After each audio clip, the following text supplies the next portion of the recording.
Accident के मामले में नया पर्दाफाश हुआ है। इस मामले में आरोपी अग्रवाल परिवार का अंडरवर्ल्ड कनेक्शन सामने आया है। जानकारी सामने आई है कि आरोपी विशाल अग्रवाल के पिता सुरेंद्र अग्रवाल का छोटा राजन से संबंध रहा है। सुरेंद्र अग्रवाल ने अपने भाई के साथ रहे संपत्ति के विवाद को लेकर छोटा राजन की मदद ली थी और ऐसा बताया जा रहा है कि इस सिलसिले में सुरेंद्र अग्रवाल ने छोटा राजन के खास गुर्गे विजय पुरुषोत्तम रूपाला से एक बैंक में मुलाकात की थी। इस मामले में अजय भोंसले नाम के एक शख्स की हत्या के मामले में सुरेंद्र अग्रवाल के खिलाफ पुणे के बन गार्डन पुलिस स्टेशन में केस भी दर्ज हुआ था।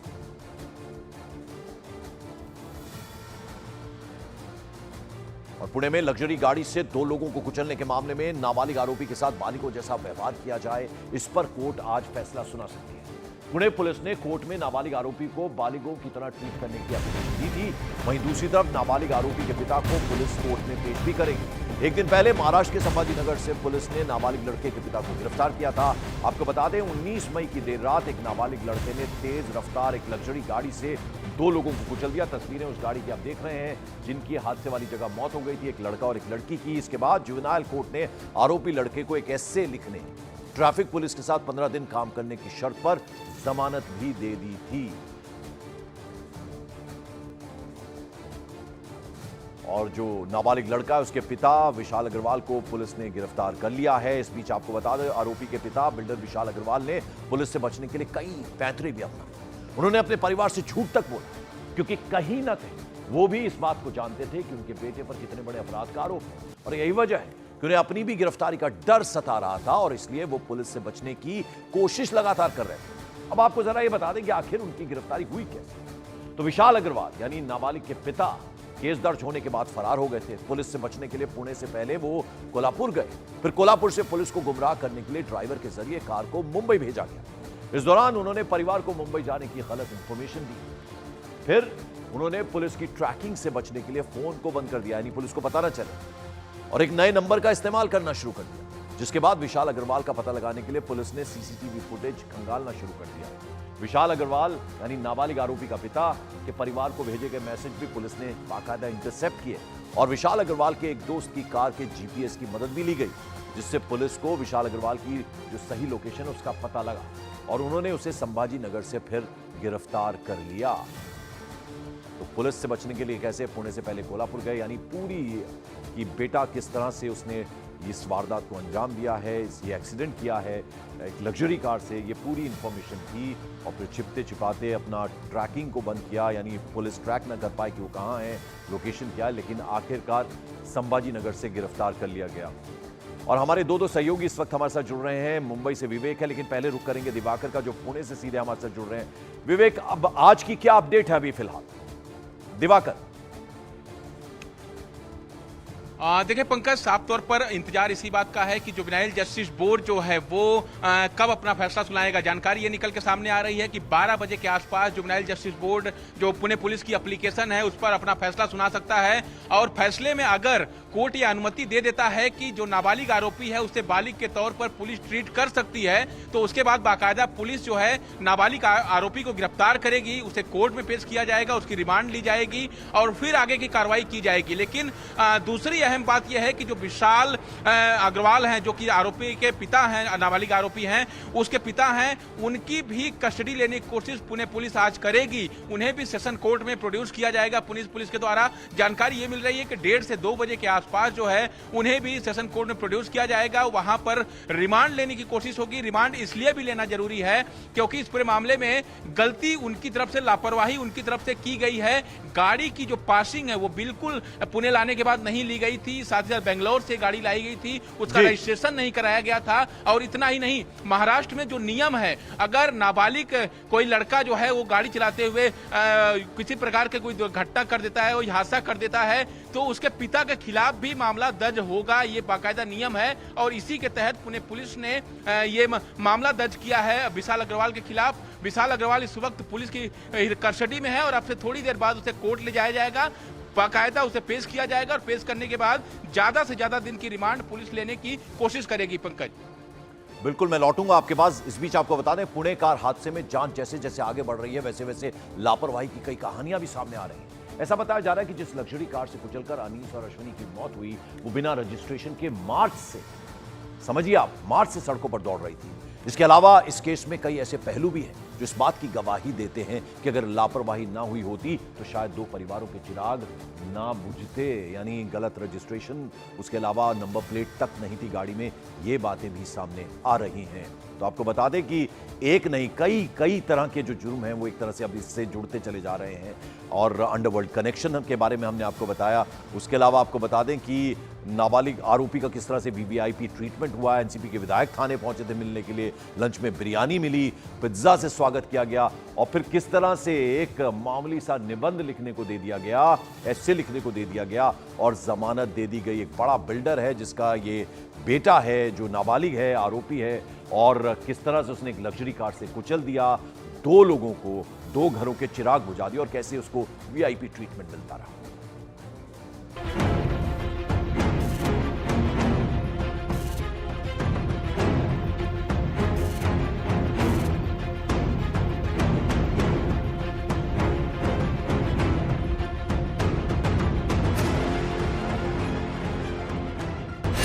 बिना रजिस्ट्रेशन के सड़क पर दौड़ रही थी कार।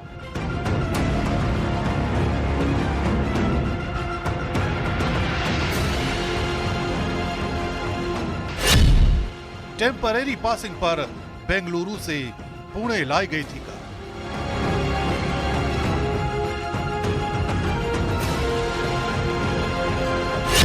नहीं भरे गए थे पासिंग फीस के 1700 रुपए।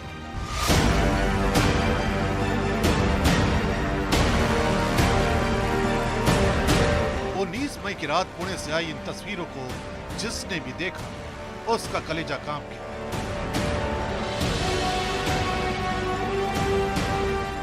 इस हाई प्रोफाइल कार हादसे में जांच जैसे जैसे आगे बढ़ रही है, चौंकाने वाली खबरों का पर्दाफाश हो रहा है।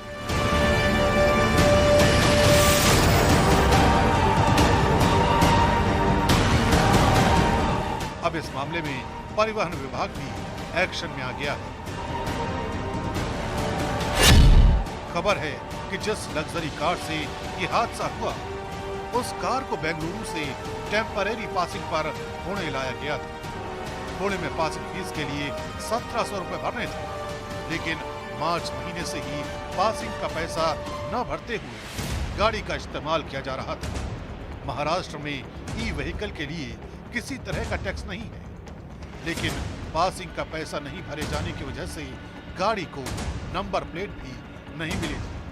रजिस्ट्रेशन करके उसका नंबर लेने की जिम्मेदारी कार मालिक की थी, लेकिन उसका रजिस्ट्रेशन नहीं कराया गया।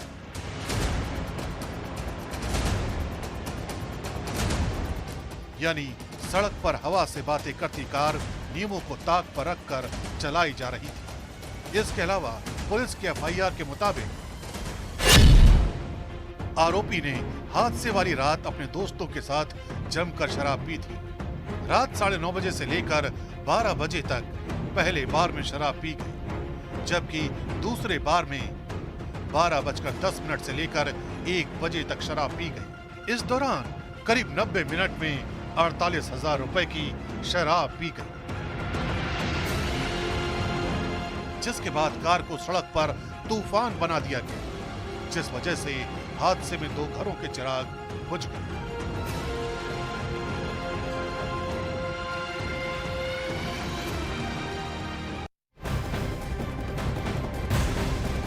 और ये जो पूरा मामला, इससे जुड़ी एक और बड़ी खबर आपको बता दें। पुणे में लग्जरी कार से दो लोगों को कुचलने के नाबालिग आरोपी और उसके पिता की मुश्किलें अब और ज्यादा बढ़ सकती हैं, क्योंकि अब परिवहन विभाग ने भी उन पर एक्शन लेने की तैयारी कर ली है। और जो जानकारी मिल रही है उसके मुताबिक जिस गाड़ी से हादसा हुआ उसका रजिस्ट्रेशन नहीं हुआ था और कार पर कोई नंबर प्लेट भी नहीं थी। गाड़ी बेंगलुरु से एक टेम्परेरी रजिस्ट्रेशन के जरिए मंगवाई गई, लेकिन पुणे में उसका रजिस्ट्रेशन नहीं करवाया गया, जिसकी फीस महज 1700 रुपए थी। और बिना रजिस्ट्रेशन और नंबर प्लेट के मार्च से गाड़ी सड़क पर दौड़ रही थी। मई का महीना, यानी आप समझ लीजिए मार्च से गाड़ी बिना रजिस्ट्रेशन और बिना नंबर प्लेट के दौड़ रही थी। और अब ट्रांसपोर्ट डिपार्टमेंट जो है, परिवहन विभाग, वो कार्रवाई करने की तैयारी में है। हमारे दो सहयोगी हमारे साथ हैं। दिवाकर पुणे में है, उसके अलावा मुंबई का जरा रुख कर लें, विवेक वहां है। विवेक, ये जो अब पूरा अंडरवर्ल्ड कनेक्शन सामने आ रहा है, ये कैसे, जरा इसके बारे में बताइए। पंकज, देखिए जो अंडरवर्ल्ड कनेक्शन सामने आ रहा है वो विशाल अग्रवाल के पिता उन्होंने कुछ दिन पहले जब इनकी पारिवारिक विवाद चल रही, प्रॉपर्टी डिस्प्यूट हुई थी, तो उसको निपटारा करने के लिए उन्होंने अंडरवर्ल्ड की सहायता ली और ये भी आरोप लगे हैं कि उन्होंने बाकायदा अंडरवर्ल्ड से फायरिंग भी कराई। तो यानी कि आप समझ सकते हैं जो पैसे की धाक है उनकी, वो किस तरह तय बोलती है। अंडरवर्ल्ड कनेक्शन आने के बाद अब इसकी मुश्किलें बहुत ज़्यादा बढ़ सकती हैं। लेकिन पंकज, आपको बताना चाहेंगे कि इस पूरे मामले में लूप होल, लापरवाही, गलती हर एक स्टेप पर, हर एक जगह पे हुई है। पहली गलती हुई, पुणे कोई छोटा शहर नहीं है, महाराष्ट्र का एक बड़ा शहर है और एक आईटी हब माना जाता है। विदेशों से लोग, बच्चे जो पढ़ने हैं वो पुणे शहर में आते हैं। उस शहर में 4 करोड़ की पोर्शे कार बिना रजिस्ट्रेशन नंबर के घूमते रहती हैं और पुणे ट्रैफिक पुलिस और पुणे ट्रैफिक पुलिस को इस बात की भनक नहीं रहती। आप समझिए, जब कोई इंसान बिना हेलमेट के घूमता है तो ट्रैफिक पुलिस उसे इस तरह से लपक कर फाइन करती है कि ना जानो उसने कोई बड़ा गुनाह कर दिया हो। उस शहर में 4 करोड़ की पोर्शे कार बिना नंबर प्लेट के घूम रही है और किसी की नज़र तक नहीं गई। पूरे शहर में सीसीटीवी कैमरे लगे हुए हैं, किसी ने इस बात की कोई एक्शन नहीं लिया गया कि 4 करोड़ की गाड़ी बिना नंबर प्लेट के घूम रही है। दूसरी लापरवाही, 17 साल 8 महीने का नाबालिग लड़का, जिसके हाथ में ना लाइसेंस है ना कोई अथॉरिटी है ड्राइविंग की, वो लड़का ड्राइव कर रहा है पुणे की सड़कों में। और ये तो हादसा हो गया, इसी वजह से पता चला कि वो नाबालिग ड्राइव कर रहा था और उससे पहले भी कई दिनों तक वो गाड़ी पुणे सड़क पर दौड़ती रही, नाबालिग ड्राइव करता रहा, किसी को इस बात की भनक तक नहीं लगी। तीसरा, सबसे बड़ा जो गुनाह था, जो लापरवाही की गई कि लड़के को पकड़ने के बावजूद भी, जब वो तो लोकल पब्लिक ने उसे पकड़ने के बाद उसे पुलिस स्टेशन ले जाया गया। पुलिस स्टेशन ले जाने के बाद भी पुलिस ने उसे स्ट्रिक्टली बिहेव नहीं किया। लेकिन जब एनसीपी गुट के, अजीत पवार गुट के एमएलए वहां पहुंच जाते हैं तो पुलिस के ऊपर थोड़ा सा प्रेशर बनता है। लेकिन अब एनसीपी गुट के जो एमएलए हैं, सुनील टिंगरे, उनका साफ तौर पे कहना है कि वो एक एमएलए की पोस्ट के तहत वहां पे गए थे कि ये जानने के लिए क्या हुआ था। उन्होंने कोई भी पैरवी नहीं की है। अब देखिए, इस पूरे मामले में आरोप प्रत्यारोप का दौर शुरू हो चुका है, राजनीति शुरू हो चुकी है, अंडरवर्ल्ड इसमें इन्वॉल्व हो चुका है। तो एक जांच के बाद महाराष्ट्र सरकार और महाराष्ट्र पुलिस दावा कर रही है कि इस पूरे मामले में निष्पक्ष जांच की जाएगी। बिल्कुल, तो चलिए, जैसे कोई और अपडेट आता है विवेक और दिवाकर आपके पास वापस लौटेंगे। फिलहाल आप दोनों का बहुत बहुत शुक्रिया। और रईसी के नशे में और दोस्तों के सामने टशन दिखाने के एक नाबालिग ने तेज रफ्तार कार से 2 लोगों की जान ले ली, जिसके बाद उसे महज 15 घंटे में निबंध लिखने और सोशल सर्विस की शर्त पर जमानत भी दे दी गई। लेकिन इस हादसे में 2 परिवार ऐसे भी हैं जिनकी रातों रात दुनिया ही उजड़ गई, उनके सपने चूर चूर हो गए। वो है अश्विनी और अनीस का परिवार।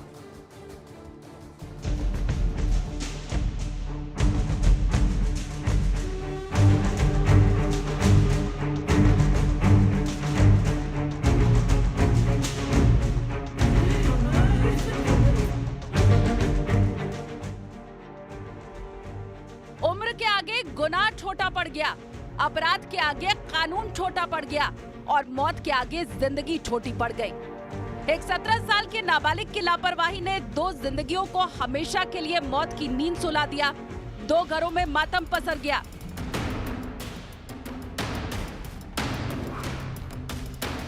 पुणे के इस बिल्डर ने अगर अपने नाबालिग लाडले को जिम्मेदारी का पाठ पढ़ाया होता तो रईसी के नशे में चूर होकर 17 साल का नाबालिग साधारण सड़क को रेसिंग ट्रैक न समझता और 2 घरों का चिराग न बुझता। मध्य प्रदेश के दोनों घरों में इस वक्त मातम पसरा हुआ है। दोनों परिवारों पर दुखों का ऐसा पहाड़ टूटा है जिसकी कल्पना उन्होंने की ही नहीं थी। दोनों घरों में युवा इंजीनियर कामयाबी की सीढ़ियां चढ़ रहे थे और उनकी कामयाबी पर दोनों परिवारों को नाज था। अश्विनी का पार्थिव शरीर जबलपुर में उनके घर पहुंचा तो परिवार की आंखों में आंसुओं का सैलाब उमड़ पड़ा। परिवार वालों का अपनी बच्चे की मौत के बाद से बुरा हाल है। वो दुखी तो है ही, साथ ही पुलिस की कार्रवाई और नाबालिग आरोपी को मिली जमानत से गुस्से में भी है। ओवर स्पीड से गाड़ियां नाबालिग चला रहे हैं, ड्रिंक कर रहे हैं, पुलिस सिर्फ हेलमेट चेकिंग कर रही है। मेरे कहने का मतलब ये, बाकी चीजों की तो चेकिंग होनी चाहिए। 21 मई को दिल पर पत्थर रखकर परिवार ने अपनी बेटी अश्विनी को अंतिम विदाई दी। साथ ही नाबालिग आरोपी की परवरिश पर भी सवाल उठाए और उसके माता पिता को भी सजा देने की मांग की। सबसे पहले तो माँ बाप को सजा मिलनी चाहिए। बच्चों को क्या परवरिश दे रहे हो, और इतना बड़ा हादसा दोबारा ना हो तो कानून ने भी कुछ कार्रवाई करनी चाहिए कि मतलब उसको एक वो मिलना चाहिए कि अगली बार से वो ऐसा कुछ ना करे। पुणे में हुए इस दर्दनाक हादसे में मध्य प्रदेश के उमारिया के आत्माराम अवधिया के परिवार ने भी अपने घर का चिराग खो दिया है। उनके सहारे को एक नाबालिग की सनक ने उनसे हमेशा हमेशा के लिए दूर कर दिया। मिले, आप लोग उसको न्याय दिलवाइए। जो कोई भी ऐसा किया है उसको छोड़िए मत। मेरे बच्चे के साथ में जो कोई गलत किया है उसे अंदर करिए। लेकिन उन्हें इंसाफ की उम्मीद है। उन्होंने नाबालिग आरोपी के खिलाफ सख्त से सख्त सजा की मांग की है। 304 के तहत मुकदमा बनता है और उसको सख्त से सख्त सजा होनी चाहिए, जबकि जमानत दे दिया है और जमानत भी उसका कैंसिल होना चाहिए। वहीं अब पुलिस और प्रशासन भी एक्शन मोड में नजर आ रही है। पुलिस ने नाबालिग के पिता विशाल अग्रवाल को गिरफ्तार कर लिया है और प्रशासन ने जिस पब में नाबालिग आरोपी ने अपने दोस्तों के साथ शराब पी थी उसे सील कर दिया है। इसके अलावा महाराष्ट्र सरकार ने पब का लाइसेंस भी रद्द कर दिया है और देर रात तक चलने वाले पब और बार पर कार्रवाई करने के लिए मुहिम भी चलाई है। और इस बीच अब पुणे में नाबालिग की लग्जरी कार से 2 लोगों को कुचलने के मामले में राजनीति शुरू हो गई। विपक्ष महाराष्ट्र सरकार पर हमलावर है, तो वहीं महाराष्ट्र सरकार ने इस मामले में सख्त से सख्त सजा दिलाने का आश्वासन दिया है।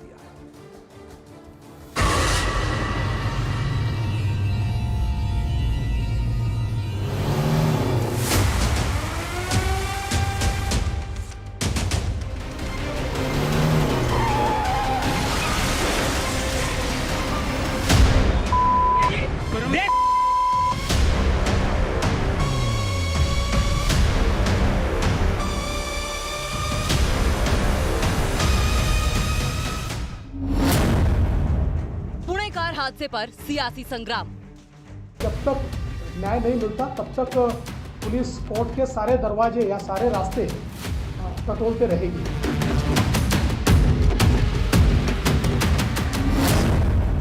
विपक्ष का महाराष्ट्र सरकार पर हमला। पुलिस कमिश्नर कौन है? ये पुलिस कमिश्नर सस्पेंड करो, नहीं तो पुणे की जनता को सड़क पर उतरना होगा।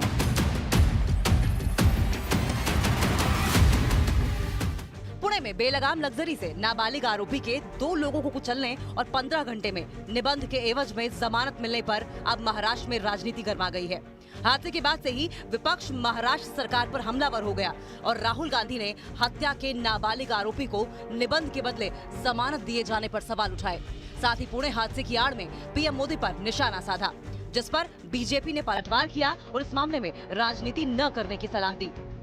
अमीर घर का 16 साल का 17 साल का बेटा पोर्श गाड़ी को शराब पी के चलाता है और 2 लोगों की हत्या करता है, तो उसे कहा जाता है कि ऐसे लिख दो। ऐसे ट्रक ड्राइवर से, बस ड्राइवर से क्यों नहीं लिखाते? उबर ड्राइवर, ऑटो ड्राइवर से क्यों नहीं लिखाते? राहुल गांधी जी को शर्म आनी चाहिए। पुणे के मुद्दे को लेकर निचले स्तर की राजनीति करना आपको शोभा नहीं देता है। आप चुनाव तो हार चुके हो। चुनाव में अभी कोई मुद्दा ना आपके हाथ में है न आएगा, और इसके लिए गलत बातें फैलाकर आप बेतुकी बातों को फैला रहे हो।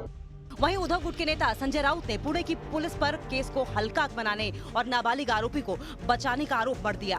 पुलिस पर घटना के 11 घंटे बाद भी आरोपी का ब्लड सैंपल नहीं लेने के भी आरोप लगे। उन्होंने तो पुलिस कमिश्नर को हटाने तक की मांग कर दी। हालांकि महाराष्ट्र के डिप्टी सीएम देवेंद्र फडणवीस ने आश्वासन दिया कि इस मामले में न्याय के लिए पुलिस हर रास्ता अपनाएगी। कमिश्नर को सस्पेंड करिए, उसने आरोपी को बचाने की कोशिश की है। एक कपल, युवा कपल 25 साल का, जिस बेरहमी से कुचल दिया, और जो लड़का है शराबी, उसको 2 घंटे में बेल मिलता है। हाँ, उसका रिपोर्ट मेडिकल नेगेटिव आता है। जो शराब पिया है वो वीडियो सामने है। कौन मदद कर रहा है? तो पुलिस जितना ऊपर जाना पड़े, पर इस मामले में निश्चित रूप से जब तक न्याय नहीं मिलता तब तक पुलिस कोर्ट के सारे दरवाजे या सारे रास्ते टटोलते रहेगी। इस हादसे पर महाराष्ट्र सरकार की पैनी नजर है।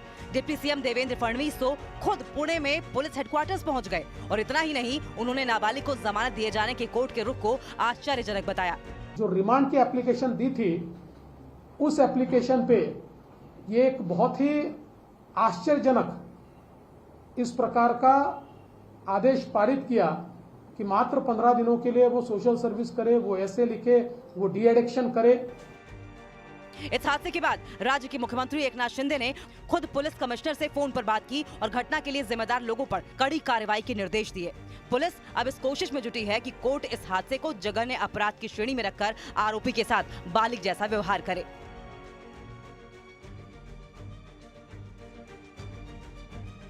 अगली बार दुकान में जाना तो टंकी नहीं, वेक्टस मांगो। टंकी मतलब वेक्टस।